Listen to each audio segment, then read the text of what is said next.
ان الحمد للہ وحدہ والصلاة والسلام علی من لا نبی بعد وبعد اما بعد فاعوذ باللہ السمیع العلیم من الشیطان الرجیم من حمزہ ونفخہ ونفثہ بسم اللہ الرحمن الرحیم وقال الظالمون ان تتبعون الا رجلا مسحورا انظر کیف ضربوا لك الامثال فضلوا فلا يستطيعون سبیلا۔ دوستو، آج ہم بات کریں گے اس ٹاپک کے اوپر کہ محمد صلی اللہ علیہ وسلم پر جادو ہوا تھا یا نہیں ہوا تھا، کہ ان کی اس کے حوالے سے لوگ سوالات بھی کرتے ہیں کہ کیا اللہ کے رسول صلی اللہ علیہ وسلم پر جادو ہوا ہے یا نہیں ہوا ہے۔ تو آج ہم اللہ کی کتاب قرآن مجید سے آپ کو کچھ دلائل دیں گے کہ کیا اللہ کے رسول پر جادو ہوا ہے یا نہیں ہوا ہے۔ جو آیت میں نے آپ کے سامنے تلاوت کی ہے اس پر بعد میں آتے ہیں، لیکن سب سے پہلے جو واقعہ بیان کیا جاتا ہے اس کی طرف جاتے ہیں۔ کہا جاتا ہے کہ محمد صلی اللہ علیہ وسلم جب جنگ خیبر سے واپس آئے 8 ہجری میں، تو ایک یہودی تھا لبید بن عاصم، اس کو کچھ اشرفے دیے گئے اور ان سے مطالبہ کیا گیا کہ تم محمد پر جادو کر دو، اور پھر اس نے محمد پر جادو کر دیا ہے صلی اللہ علیہ وسلم، اور ایسا جادو کیا تھا کہ محمد صلی اللہ علیہ وسلم مدینے میں تھے اور وہاں سے 3 میل دور کے فاصلے سے جادو کر دیا گیا ہے۔ ایک کنواں تھا، اس میں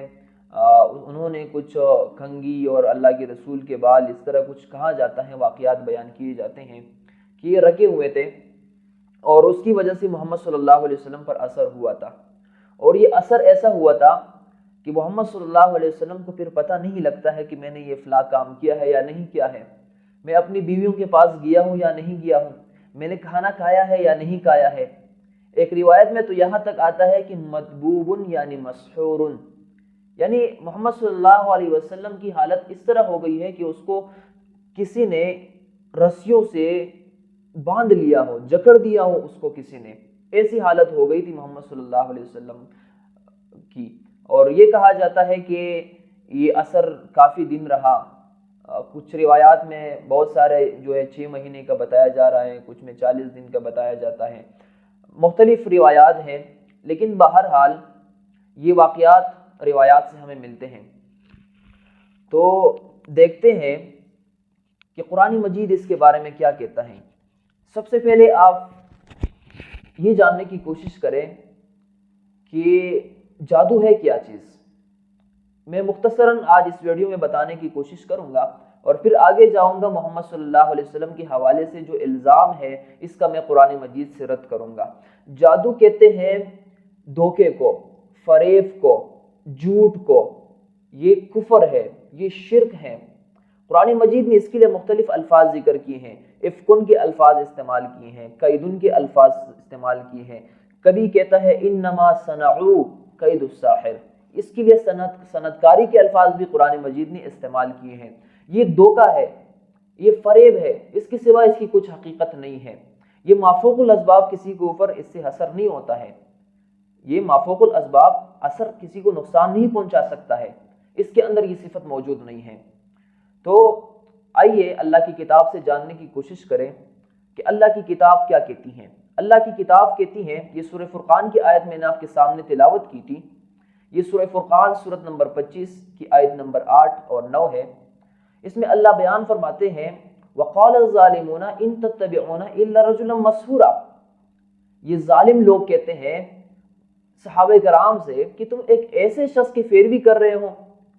جس پر جادو کر دیا گیا ہے، رجلا مسحورا، جس پہ جادو کر دیا گیا ہے۔ اللہ فرماتا ہے انظر کیف ضربوا لك الامثال فضلوا فلا يستطيعون سبیلا، اے نبی آپ دیکھ لیجئے کس طرح کی مثالیں آپ کے لیے لوگ بیان کر رہے ہیں، سو یہ گمراہ ہو گئے ہیں اور یہ بی دین ہو گئے ہیں۔ قرآن مجید نے اس آیت میں 3 فتوے لگائے ہیں کہ یہ ظالم ہے، یہ گمراہ ہے اور یہ بی دین ہے۔ اور دوسری آیت آپ دیکھیں سورہ اسراء سورت نمبر 17 کی آیت 47 اور 48 میں اللہ فرماتا ہے اذ یقول الظالمون ان تتبعون الا رجلا مسحورا، جب بھی ظالم کہے، کسی بھی وقت میں، کسی بھی حالت میں، جہاں سے بھی ان کا تعلق ہو، جب بھی کہے وہ ظالم لوگ ہوں گے۔ اللہ فرماتا ہے جب بھی ظالم کہے ان اشخاص سے جو نبی کی پیروی کرتے ہیں، نبی کی پیروکاروں سے کہے کہ تم تو ایک ایسے شخص کی پیروی کر رہے ہو رجلا مسحورا، ایک ایسا رجل ہے، ایک ایسا شخص ہے جس پر جادو کر دیا گیا ہے۔ تو اللہ نے یہاں پر بھی 3 فتوے لگائے، جس طرح سورہ فرقان میں لگائے تھے کہ انظر کیف ضربوا لک الامثال فضلوا فلا یستطیعون سبیلا، اے نبی آپ دیکھ لیجئے کس طرح آپ کے لیے مثالیں بیان کرتے ہیں یہ لوگ، سو یہ گمراہ ہو گئے ہیں اور یہ بی دین ہو گئے ہیں، کبھی بھی استطاعت نہیں رکھتے کہ اللہ کی کتاب کو سیکھے، اللہ کی کتاب سے سمجھنے کی کوشش کرے۔ دیکھیں ان روایات میں جو ملتا ہے کہ اللہ کے رسول صلی اللہ علیہ وسلم کی اس طرح حالت ہو گئی تھی، تو اگر ہم عام معاشرے کے اندر دیکھیں تو یہ حالت کن لوگوں کی ہوتی ہے؟ یہ ان لوگوں کی ہوتی ہیں جو دیوانہ ہوتے ہیں، جو مجنون ہوتے ہیں، جو نفسیاتی لوگ ہوتے ہیں، ان کی حالت یہ ہوتی ہے کہ وہ کہتے ہیں کہ جی میں نے فلاں کام کیا ہے یا نہیں کیا ہے، میں بیوی کے پاس گیا ہوں یا نہیں گیا ہوں، میں نے روٹی کھائی ہے یا نہیں کھائی ہے، کیونکہ ان کو کچھ یاد ہی نہیں رہتا ہے۔ تو اللہ نے اپنے رسول صلی اللہ علیہ وسلم کے حوالے سے یہ بیان فرمایا ہے سورہ قلم سورۃ نمبر 68 آیت نمبر 1 اور 2 میں اللہ فرماتا ہے نون والقلم وما یسطرون وما انت بنعمت ربک بمجنون، اے نبی قلم کی قسم اور اس علم کی قسم جو اس سے لکھا جاتا ہے، اور فرمایا وما انت بنعمت ربک بمجنون، کہ تو اپنے رب کے فضل سے مجنون نہیں ہے، دیوانہ نہیں ہے، تیرے اوپر کوئی نفسیاتی اثر نہیں ہے، تیرے اوپر کسی جادو مادو کا اثر نہیں ہے۔ اللہ رب العالمین نے اس اشکال کو اس آیت کے اندر دور کر دیا۔ دیکھیں قرآن مجید کی تو آیت میں نے آپ کے سامنے پیش کی ہے، آپ اس پر غور کریں، اس کو دیکھیں کہ اللہ اس میں کیا فرماتا ہے۔ جس عالم کے پاس آپ جانا چاہتے ہیں ان کے پاس آپ چلے جائیں اور ان سے آپ پوچھیں کہ ان آیات میں اللہ تو فرماتا ہے کہ نبی پر جادو ماننے والے ظالم، گمراہ اور بے دین اشخاص ہیں، تو کیا اگر ہم اللہ کے رسول پر جادو مانتے ہیں تو کیا ان لوگوں کے اندر ہمارا شمار نہیں ہو سکتا ہے؟ تو کہا جاتا ہے کہ نہیں، وہ تو جھوٹ بولتے تھے، وہ مشرکین مکہ تو جھوٹ بولتے تھے،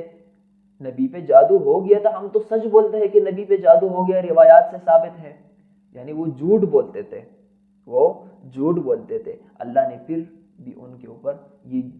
یہ فتوے لگائے ہیں کہ ظالم ہے، بی دین ہے، وہ گمراہ لوگ ہیں، اور آج آپ سچ بول رہے ہیں کہ جی بالکل میں سچی گواہی دیتا ہوں کہ نبی پر جادو ہو گیا تھا، تو کیا آپ سچے ہیں؟ آپ ظالم نہیں ہیں، آپ بی دین نہیں ہیں، آپ گمراہ نہیں ہیں؟ یہ کس طرح تم نبی کی شان میں گستاخی کر رہے ہو؟ اگر آج کسی باہر ملک میں کوئی شخص نبی کی شان میں گستاخی کرتا ہے تو دیکھیں یہاں پہ کیا ہوتا ہے، ریلیاں نکالی جاتی ہیں، احتجاج ہوتا ہے، علماء تقریریں کرتے ہیں، ممبر اور محراب سے تقریریں کرتے ہیں کہ فلاں شخص نے نبی کی گستاخی کی ہے، آؤ قوم نکل جاؤ، سڑکوں پہ آ جاؤ۔ پھر جب قوم نکلتی ہے تو ان کی تربیت آپ دیکھیں، غریب عوام کی گاڑیاں چلاتے ہیں، گھروں کو آگ لگاتے ہیں، ہسپتالوں کو آگ لگاتے ہیں، روڈوں کو بند کرتے ہیں، ایمبولینس کا پھر راستہ نہیں ہوتا، پیشنٹ ایمبولینس میں پڑا رہتا ہے، بیچارہ وہاں مر جاتا ہے، یہ حالت پھر ہوتی ہے، اور اپنی چیزوں کو جلاتے ہیں۔ تب تو کہا جاتا ہے کہ اس گھر کو آگ لگی ہے گھر کے چراغ سے، کہ اس گھر کو گھر کے چراغ سے آگ لگی ہے، ہمارے ملک کو ہماری اپنی عوام سے، ان کی وجہ سے یہ ملک برباد ہو رہا ہے۔ تو لوگ پھر نکلتے ہیں، احتجاج کرتے ہیں کہ نبی کی شان میں گستاخی ہو گئی ہے۔ لیکن قوم کو آج میں بتانا چاہتا ہوں کہ یہ جو گستاخی ہو رہی ہے نبی کی شان میں، یہ نبی کے کارٹون بنانے سے بڑھ کر ہے، یہ نبی کو مسحور بنا رہے ہیں، یہ نبی کو مجنون بنا رہے ہیں، نبی کی شان میں یہ گستاخی کر رہے ہیں کہ نبی محمد عربی صلی اللہ علیہ وسلم اپنی بیویوں سے ملے تھے، لیکن بعد میں کہتے تھے کہ نہیں ملا ہوں، کھانا کھایا تھا انہوں نے لیکن پھر کہتے تھے کہ میں نے نہیں کھایا ہے، کوئی کام اللہ کے رسول نے کیا ہوتا لیکن پھر کہتے تھے کہ میں نے فلاں کام نہیں کیا ہے۔ یہ تو نبی کی شان میں سب سے بڑی گستاخی ہے۔ آج ہمارے علماء یہ گستاخی کر رہے ہیں، آج ہماری لٹریچر کے اندر یہ گستاخی موجود ہے، ہماری روایات کی کتابوں کے اندر یہ گستاخی موجود ہے، لیکن اللہ کی کتاب ایک ایسی کتاب ہے کہ اس نے ہر باطل چیز کا رد کیا ہے، چاہے وہ مشرکین مکہ کے دور میں تھا، مشرکین مکہ بھی اللہ کے رسول صلی اللہ علیہ وسلم کے خلاف اس طرح کے پروپیگنڈے کرتے تھے کہ وما لہذا الرسول یاکل الطعام، رسول کو کیا ہوا، یہ تو کھانا کھاتا ہے، یہ تو بازاروں میں گھومتا پھرتا ہے، اس کے پاس ملک کیوں نہیں ہے، یہ بشر کیوں ہے، ملک ہمارے پاس رسول بنا کر کیوں نہیں بھیجا گیا، اس کا کوئی استاد ہے اس کو قرآن سکھاتا ہے، یا شیاطین کا اثر اس کے اوپر ہو گیا ہے، اس طرح کے پروپیگنڈے وہ بھی کرتے تھے۔ آج ہماری قوم، ہمارے علماء بھی یہی کہتے ہیں کہ نبی پر جادو ہو گیا تھا، نبی مسحور ہو گئے تھے۔ تو میرے بھائیوں، قرآن مجید اس چیز کو تسلیم نہیں کرتا ہے، اور ہمیں چاہیے کہ ہماری عقل بھی اس چیز کو تسلیم نہ کرے کہ ان کی نبی کبھی مسحور نہیں ہو سکتا ہے۔ دیکھیں آپ قرآن مجید کو کہ یہ عقیدہ کن لوگوں کا تھا، کون لوگ کہتے تھے کہ نبی پر جادو ہو گیا ہے، نبی کو جادو زدہ سمجھنے والے کون لوگ تھے۔ قرآن مجید سے میں آپ کو حوالے دیتا ہوں، آپ سورہ اسراء اٹھائے، سورت نمبر 17 ہے کہ آیت نمبر، سورہ اسراء آیت نمبر 101 ہے۔ اللہ فرعون کا واقعہ بیان کرتا ہے کہ فرعون نے کہا تھا موسیٰ علیہ السلام سے، فقال له فرعون انی لاظنک یا موسیٰ مسحورا، بس فرعون نے موسیٰ علیہ السلام سے کہا کہ اے موسیٰ میں یقین کرتا ہوں، میرا یہ یقین ہے کہ تیرے اوپر کسی نے جادو کر دیا ہے، کہ ان کے ظن کے معنی یقین کی بھی آتے ہیں کہ تیرے اوپر کسی نے جادو کر دیا ہے۔ تو دیکھیں یہ فرعون کا عقیدہ تھا۔ فرعون کون تھا؟ موسیٰ علیہ السلام اور ہارون علیہ السلام کو جب اللہ ان کے پاس بھیجتے ہیں تو اللہ صاف فرماتا ہے کہ اس فرعون کی طرف چلے جاؤ، یقیناً وہ سرکش ہو گیا ہے، وہ باغی ہو گیا ہے۔ اللہ نے اس کو باغی کہا تھا، اس نے دعویٰ کیا تھا انا ربکم الاعلی، میں تمہارا سب سے بڑا رب ہوں، اس نے ربوبیت کا دعویٰ کیا تھا۔ وہ ایسا شخص گزرا ہے، اس نے نبی کے خلاف ہی پروپیگنڈا کیا تھا، نبی کی شان میں اس طرح کی گستاخی وہ کرتے تھے۔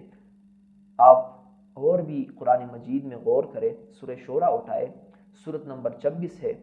آیت نمبر 153 میں اللہ رب العالمین نے صالح علیہ السلام کا واقعہ بیان کیا ہے کہ صالح علیہ السلام کی قوم صالح علیہ السلام سے کہتی ہیں کہ قالوا انما انت من المسحرین، اے صالح یقیناً تیرے اوپر کسی نے جادو کر دیا ہے، یقیناً اس بات میں کوئی شک نہیں ہے۔ وہ اس طرح کی بات کہتی تھی وہ اس کی قوم۔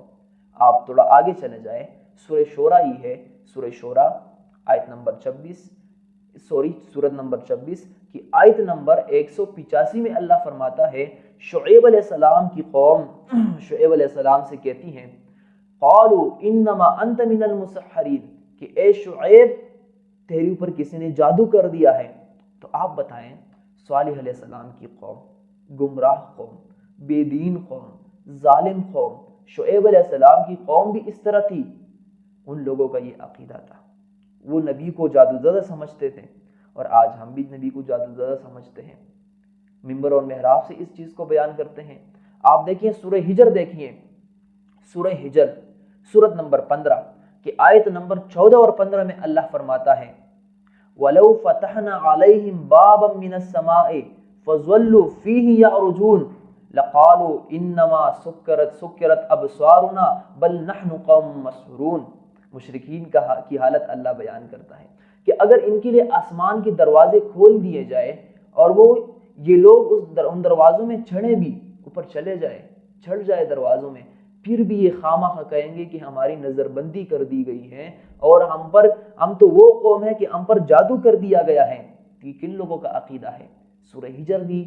ہجر میں اللہ نے یہ بیان کیا ہے کہ یہ مشرکین کا عقیدہ ہے، اپنے آپ کو جادو زدہ سمجھنے والا، انسان پر جادو کا اثر ماننے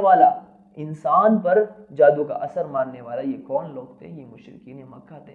تو اللہ کی کتاب تو اس چیز کی نفی کرتی ہے کہ نبی پر کوئی جادو نہیں ہوا ہے، نبی مسحور نہیں ہو سکتا ہے، کیوں؟ ان کی نبی کی شان اونچی ہے، نبی ایک عظیم ہستی ہے، وہ معصوم ہوتے ہیں، ان سے گناہ نہیں ہوتے ہیں۔ نبی اس دنیا میں آتے ہیں لوگوں کو یہ پیغام دینے کے لیے کہ تم اللہ کی عبادت کرو، اللہ کے ساتھ کسی چیز کو شریک نہ کرو۔ تو الیاذ باللہ اس نبی پر یہ جادو کا اثر ہو گیا کہ وہ اپنے بیوں کے پاس چلے جائے، پھر کہیں کہ میں نہیں گیا ہوں۔ تو بتاؤ جو وحی نازل ہو رہی ہے اس وحی کا کیا ہوگا؟ تم نے تو پوری وحی کو مشکوک بنا دیا، تم نے اللہ کی کتاب کو مشکوک بنا دیا کہ وہی آ رہی ہوگی، نبی کہیں گے کہ جی نہیں آئی ہے۔ الیاذ باللہ ثم الیاذ باللہ، ایسا نہیں ہو سکتا ہے، یہ بات 100% غلط ہیں یہ عقیدہ، 100% غلط ہیں، اور نبی کی شان میں یہ سب سے بڑی گستاخی ہے، ہمیں اپنی اصلاح کرنی چاہیے۔ اللہ حافظ، السلام علیکم ورحمۃ اللہ وبرکاتہ، وما علینا الا البلاغ۔